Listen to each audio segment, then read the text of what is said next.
Well, in Celebrate Recovery, we call it Step 4 or Principle 4, where we honestly evaluate those parts of our story that can make sense of why we do what we do, who we are, and why we might respond to the world and others the way we do. And this lens of honesty and honoring, and what are those, and what's the differences between those as it relates to our family of origin and our family system, our inventory, our spiritual inventory, our honest spiritual inventory as we walk through this process. Today, we're going to unpack that a little bit together as brothers in Christ.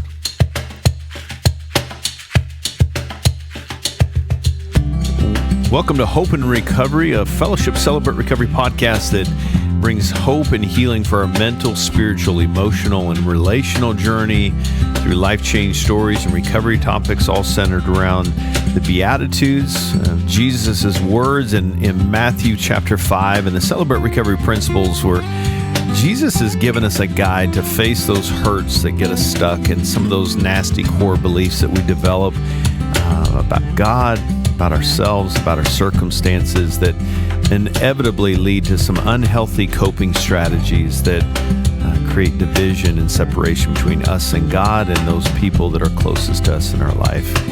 I'm a grateful believer in Jesus Christ. I struggle with drugs and alcohol and perfectionism. My name is Rodney, the pastor of Celebrate Recovery Rogers, Celebrate Recovery, and it's so good to be back with you here today. Thank you as always. More and more of you are helping us out with this. Give us a 5-star rating if you like what you're hearing, and be sure to share this wherever you listen, whatever platform you listen to us for this podcast. Thanks for the feedback and the topic ideas. We're grateful for that. But grateful to have a brother in Christ with me today. You guys know him. He's a ministry leader at Fellowship Fayetteville Celebrate Recovery. Andy, welcome, man. Hey, Rodney. Hey, Glad man. to be here. Introduce yourself. Let's jump in. Hey, y'all. I'm a grateful believer in Jesus. I struggle with anxiety and depression, sexual addiction, and grief, and my name's Andy. Hey, Andy. So, Andy, we were just unpacking, wanted to bring this to the podcast, family of origin, and through that, this spiritual inventory can be scary, but it's so important to organize our story, to understand why we do what we do, not to justify our behavior, but to understand. And a big part of that inventory process is getting honest about the things that have happened in our life. And just through this, you and I have done the same reading around this topic, but the difference between honesty and honoring and realizing that that's not necessarily the same thing. What hits you as we throw that on the table there? Yeah. Well, I think for me in this season, I feel like I'm relearning a lot of different things just kind of as I'm stepping into recovery and feel like God's pulling away a new layer in there. But that idea of honesty and honoring, and even that broader idea that you were talking about of stepping into our story with curiosity in there, just me personally, just been seeing some things in my life as I'm stepping into this season that have kind of taken me a little off guard. I've been a little bit more angry recently. I feel like there's been some resentments that I've had in my heart. I've noticed different areas in my life where I'm going, man, what's going on there? And as I've dug into some of those things, I've started to realize that just like you said, we don't want to justify the behaviors, but there's really good reasons why those things are going on. And can I give myself the dignity of giving myself some curiosity and kindness in that place? And I've noticed that that's really hard for me to do. It's really hard for me to be kind towards myself. I tend to be really self-judgmental and kind of rigid with myself.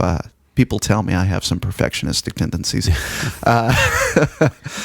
But as I realized that, I started wondering, why is that? And this idea, I've heard you say it for years and been chewing on it in this season, that idea of being honest and honoring, and that those two things are not mutually exclusive.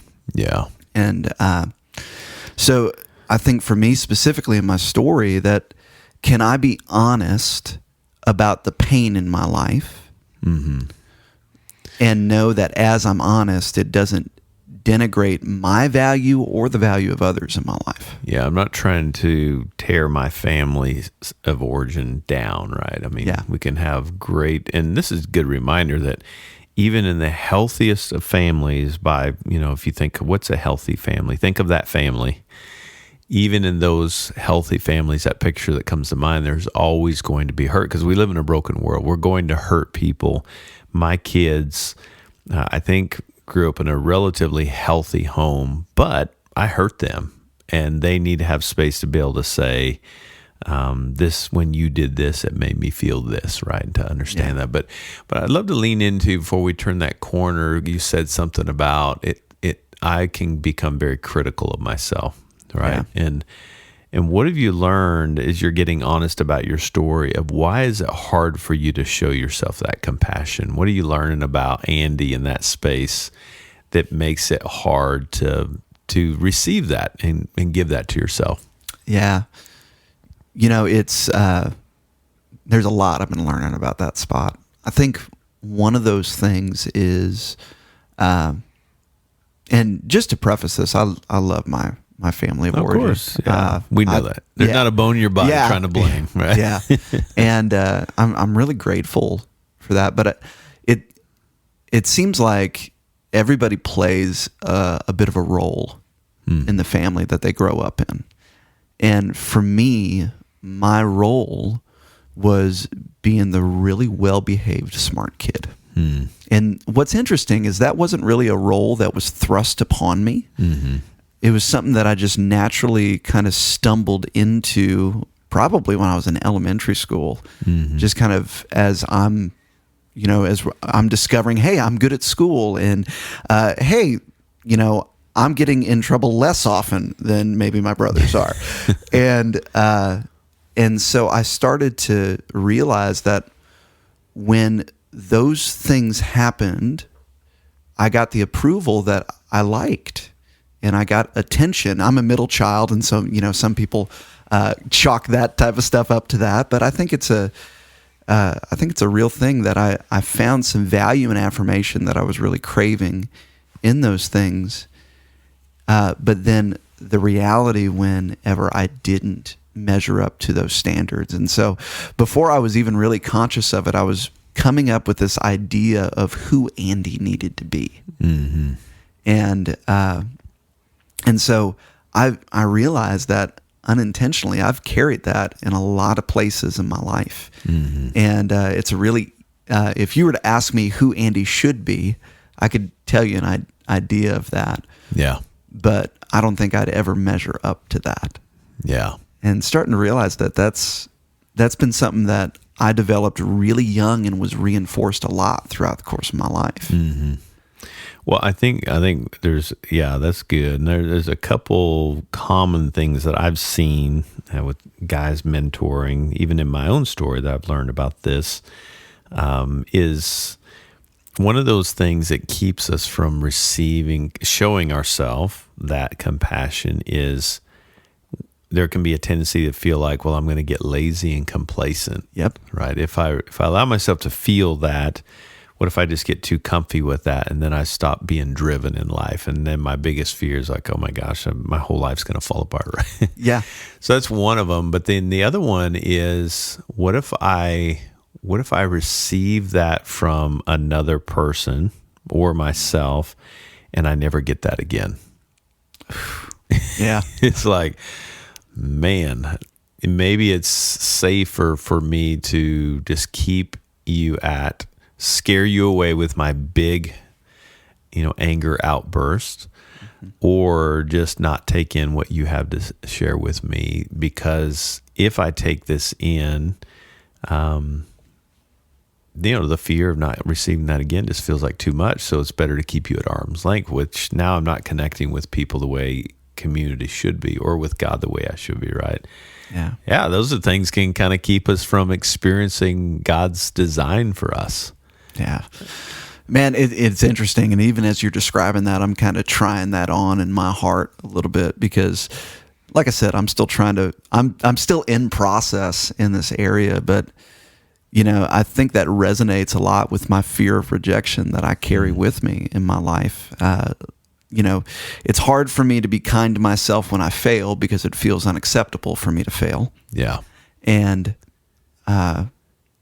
if I come to you in the midst of me feeling at my lowest and you actually catch me there, that feels like a rare thing. That feels like a risky thing. And sometimes it's easier not to risk it and just cover it up and keep going. Yeah. Well, and that speaks back to the honest and honoring process that is trying to understand, why am I the way I am, right? Why do I get big and loud with people? Why did those type of situations trigger me in significant ways, right? It's trying to take responsibility for that, right? Yeah. Even if we've grown up in a healthy home and we've been hurt, kind of a thing, we still have a responsibility. My responsibility is not what happened to me, but what I do with it. And that a big part of this responsibility in the inventory process is to understand why those things happen. Now we're getting into the history, right, of who did it, what did they do, and what was the damage and the effect that leads to my part that I got to take responsibility for. But why is it hard for me to receive compliment or love and care from someone close to me, my wife, or a team comrade, whatever? But trying to understand, what is it about me that why is that coming out that way? To kind of go back to some of those pain points. Yeah. Oh man, there was just so much in what you just said, and I want to kick back to that idea of the responsibility part of it. I think just recently I was processing through just a wound that I had from when I was 8, when I was exposed to pornography from a family member, and just kind of journaling out the reality of, like, as an 8-year-old, it's so hard for me to understand what happened there. It wasn't fair. It shouldn't have been thrust upon me like that.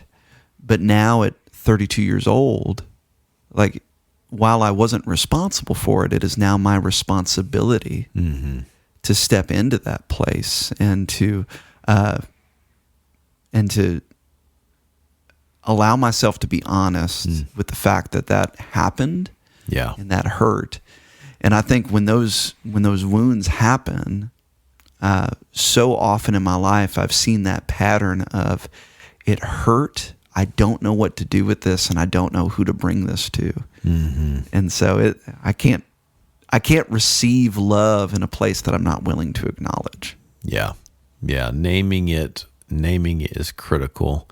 So that honoring and honesty, being honest and honoring, and maybe they're not the same thing. What's the differences in those two, and what's the similarities in your mind? Yeah. Well, I can tell you what I learned, which I don't think was the right thing. Okay. But I thought honesty, and I think this is pretty true. Well, I'll say this with honoring. I thought growing up that honoring was only looking at the positive parts of someone or something, and so that we don't disrespect, in particular, the memory of someone or the dignity of someone. We don't bring up mistakes. We don't bring up failures. We don't talk about that. They're not something that we learn from. They're just something that we just kind of let's push on by and not really look at that. But man, there's all these other great things in there, and I learned to do that with myself. Positivity, yeah. Positivity is so long as we're not bringing up pain or hurt or failures or mistakes. And I don't think that's what honoring is now. Right. I would say honesty is being willing to tell the whole truth. Being willing to talk about the good, the bad, and the ugly. Not in a way that is vindictive or hurtful, but just being able to acknowledge the truth and share it. And then honoring is, while I'm holding up the honesty aspect, recognizing that if I'm talking about somebody else that I love dearly, that maybe there's some pain. Mm-hmm. I do so understanding that I'm a broken person too. Mm-hmm. And yet there are those good parts about that person. So it's being able to hold two truths in tension, and they're very similar. They're far more similar than I thought they were different growing up. Yeah, that's good. Well, let's keep that thought going. When we come back, take a quick break here, talking with Andy Petrie, our ministry leader down at Fellowship Fayetteville CR. When we come back, we'll continue the conversation around the differences and similarities around honesty and honoring. Stick with us. We'll be right back. Hey, friends, if you're looking for a meeting, we've got two great meetings at Fellowship Fayetteville, Fellowship Rogers, same time, same schedule, Friday night, 6 p.m., Connection Cafe meal, and then we go into our general meeting at 7 p.m. But I also want to let you know we've got some great Celebrate Recoveries in the area. We've got a list of those on our website. Go to fellowshipcr.org and find a list many days of the week that you can find a meeting. We'd love for you to be a part of that here in Northwest Arkansas. fellowshipcr.org for more information. Welcome back, Andy. Right before break, we were talking about just the similarities and the comparison. So just honoring that all parts of that person in your family system.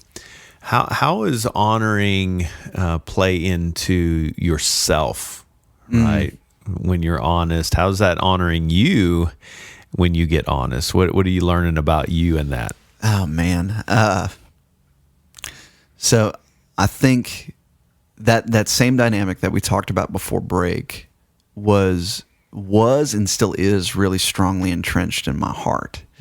There still is a fear that if I'm really honest about the genuine state of the brokenness of my heart, then there's not a lot to celebrate there. But I think, and I get emotional just thinking about it, but yeah. I think I'm learning that as I'm willing to be honest about every area of my heart, there are pieces of my heart that I've missed. And that maybe as I'm starting to recognize, man, I'm hurting this way, or man, I've got a really short temper. Yeah. In that. In my previous understanding of honoring, I would shame that, in particular with anger. I would shame that anger and shut it down and try and push forward. But as I'm learning to go, hey, this is there. I really struggle with, in particular, anger is the one that's resonated the most in my heart right now. As I'm understanding that there is some anger in there. I can be an angry guy at times. And honoring allows me to go, all right, that's there. Yeah. But it's there for a reason. Yeah. And maybe there's a part of my heart in there, and what I'm realizing is underneath so much of the anger that I've carried in my life is a desire to be seen, understood, and loved.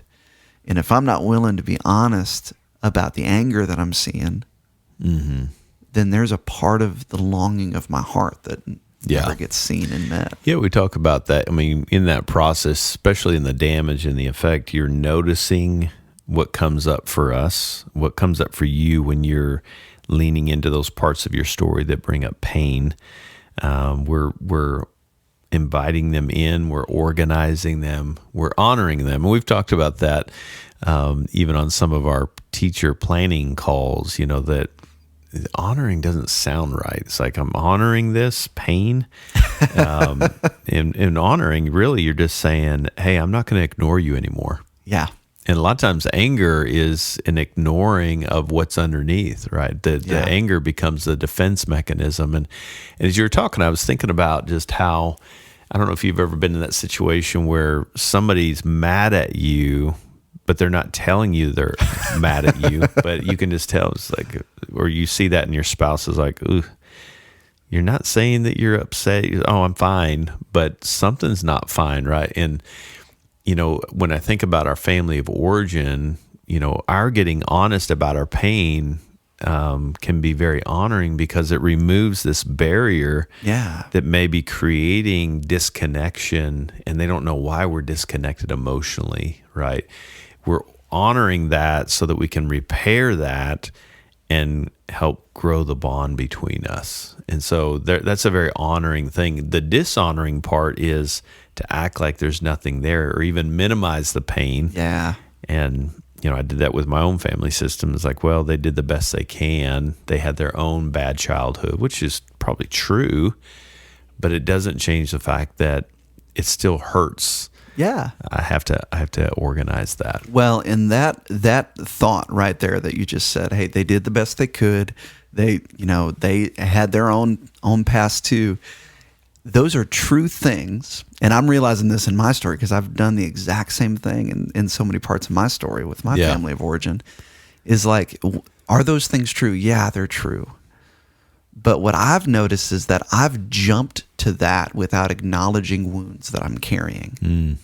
And, we say it all the time in Celebrate Recovery. You can't heal a wound by saying it's not there. There's healing in the revealing. It's almost like there's a reason why we have all of these one-liners in recovery. Yeah, they sound so cliche, but they're true statements. Yeah. And and I think you said it so well. I in particular noticed that there were parts of my heart that were hardened towards certain people in my life. Mm-hmm. And when I'm operating out of that idea of like, well, I guess they just did the best they could. Mm-hmm. They had a hard time too. This is just kind of what it is. That sounds a whole lot like resignation rather than healing. Mm-hmm. And when I'm willing to be honest about like the whole story, the whole story is, they had a hard upbringing. Yeah. Yeah. But also there's a part of me that's wounded. Yeah. And I can't fully accept the context that person lived in and have full compassion for them until I'm willing to extend compassion to myself and my woundedness. Yeah. Yeah, because otherwise we can, and I've had family members fall into this, where we can get in this mindset that we can justify our behavior, our anger, our resentment, which is not healthy. Anger in itself is not bad, but the unhealthy, toxic, where we're using it as a tool or a bullet to fire against somebody is where it gets unhealthy. But we can use it as justification, right? Well, it's because you did this that I'm this way. And while there may be truth in that's why you're hurting and you're reacting this way, it's not their responsibility how you're dealing with it. Yeah. And so my part is I've got to own this pain, honor it, organize it, get honest with it so that I can change the way I react and bump into them and to new relationships. Because you can think, well, I'm just going to treat them that way, the one that hurt me from my past. But what ends up happening is it bleeds over into today's relationships or tomorrow's relationships. And now I'm reacting to new relationships the way I reacted to them because I feel justified. And now I'm creating this ripple effect of dysfunction. Well, man, you got to stop reading my journal, man. Because I feel like I've been doing that in my life with some relationships. And it's funny when I look at that, as somebody who struggled with addiction, like I struggle with taking responsibility for my pain, right, and the subsequent actions that come from that. And so it's kind of funny how it's a similar pattern. And for sure. But it reminds me of that. Like I have to be willing to own, not responsibility. Like if I've been abused, I don't need to own responsibility for the act of the abuse. No. But not I your do, fault. but I do need to own responsibility that the pain's there. And it's going to stay there until I'm willing to honor it, to give it proper attention that it deserves. Yeah. So that I can heal. And that I heard a phrase recently that's just really resonated with me. Pain minimized is pain multiplied. Mm-hmm. And so when I shove that down, like you were saying, it's going to kick out in all of my other relationships. Yeah. Well, and I think the being honest about the pain, I've talked about this with conflict resolution and having hard conversations at recent training conferences, use the example of if I ran a stop sign and I honestly did not mean to run the stop sign. Sometimes, well, I don't. But you probably no. Maybe it's a rolling stop or whatever. I know I've been guilty of that, but maybe my head was in the clouds. I'm thinking about what am I doing tonight, kind of thing, and I missed the stop sign, but I hit somebody. I didn't mean to do that, right? So they say, "Well, you hit me." Well, I didn't mean to. Right. Yeah. So that's one side of it. The other side of it, and I think it just made me think of this, and I didn't share this on the conferences, but sometimes because we've been hurt, and even if they didn't mean to, we can buy into the notion, sometimes this was God and others, that if I was hit in the intersection, that must say something about me. Yep. Right. Oof. God must be punishing me, or he must not love me, or your motives, you really did intend to hurt me. And so then we have this kind of this false understanding of relationships that everybody is out to get me. Because men hurt me, that means all men will hurt me the rest of my life, right? Yeah. And it's because that pain has not been metabolized or broken down or grieved or whatever. And if I can't own that and break that down, it's going to affect future relationships, which gets to the core beliefs and the shame and all that stuff. Yeah. And as you're talking about that, you've had a lot of experience walking with people, so I'd love to hear your thoughts on this.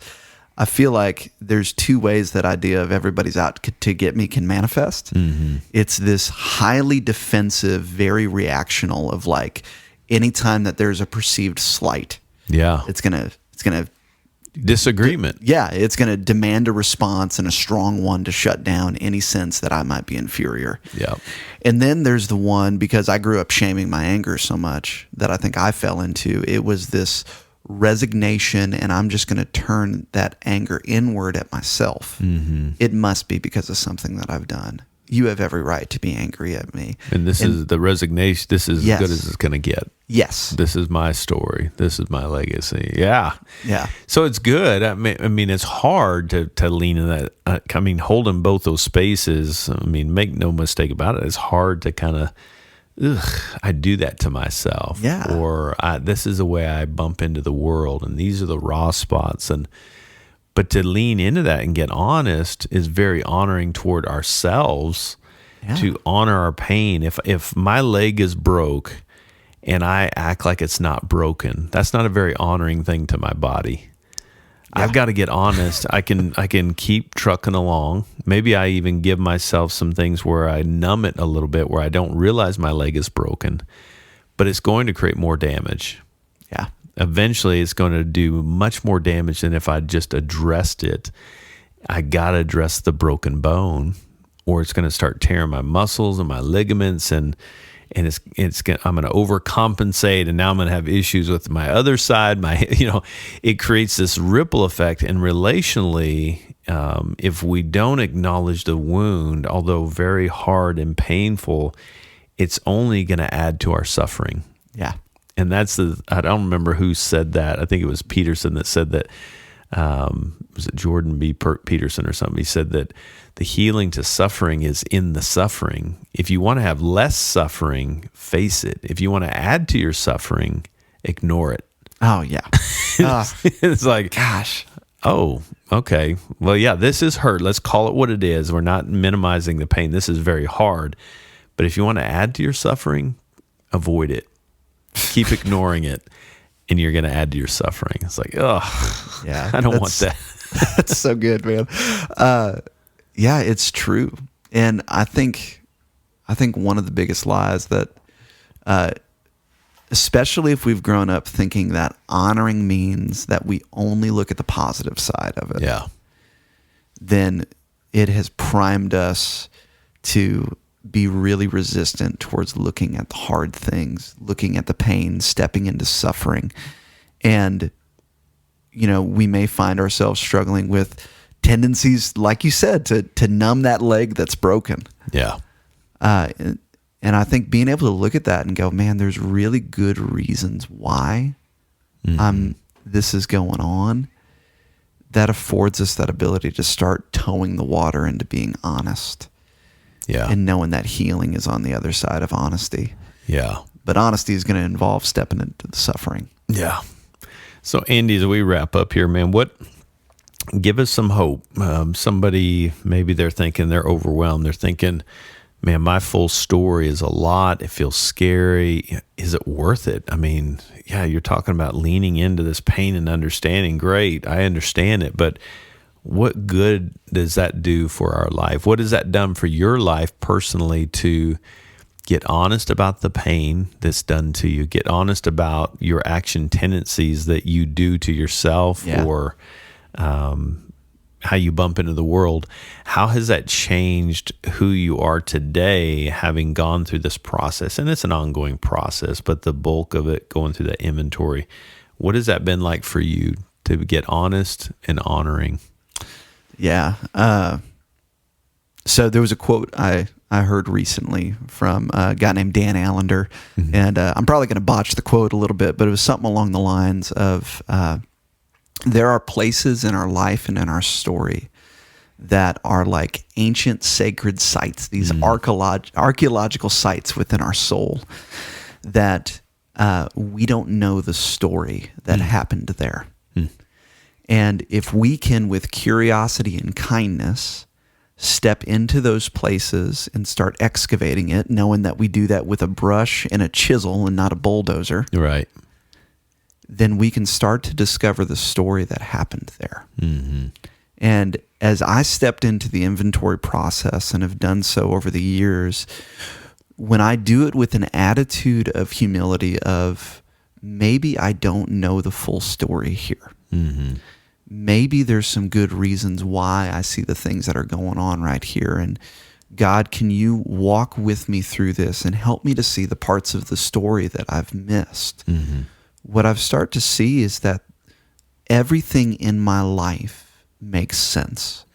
There are good reasons why things are happening. They may not be the right reasons or justifications, but ultimately what it has allowed me to do, and it's funny, even just on this podcast, I talk about how I'm still self-critical and stuff. The level of my self-criticalness now is nothing compared to what it was 9 years ago. Yeah. I wouldn't have had the ability to even speak about my self-criticalness then. But stepping into the inventory process and examining those things, it has given me a greater compassion for my story, which has allowed me to let God's compassion wash over me.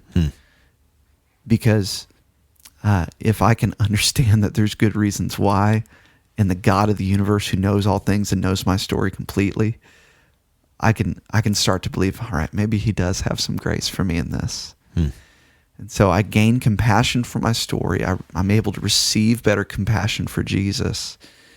And I'm able to extend that compassion to others. And the ripple effect that I've seen is that I am much kinder to myself in everyday life. Failure is not nearly as much of a trigger as it was for me. When I got into this process, I'm able to accept others a lot more now as they are than as I wish they'd be. And even though it hasn't changed situations in my life, it's changed me. And I relate to the world in a much different way. Yeah. And it continues to change the way I relate to the world as I step into this life, my story, my pain with curiosity and kindness. And most importantly, inviting Jesus' curiosity and kindness to lead me in that place. And yeah, it's changed everything, man. Yeah, that's good stuff, man. Well, Andy, thanks for a great conversation, man. It always goes so fast. You always bring a lot of great insight, and thanks for sharing part of your heart, man, being vulnerable with us today. Yeah. Thanks for having me. Yeah. Well, I hope this has been an encouragement for you as their listeners, and it reminds me of just when we look at the cross, what do we see? We see who we are, and we see what we need.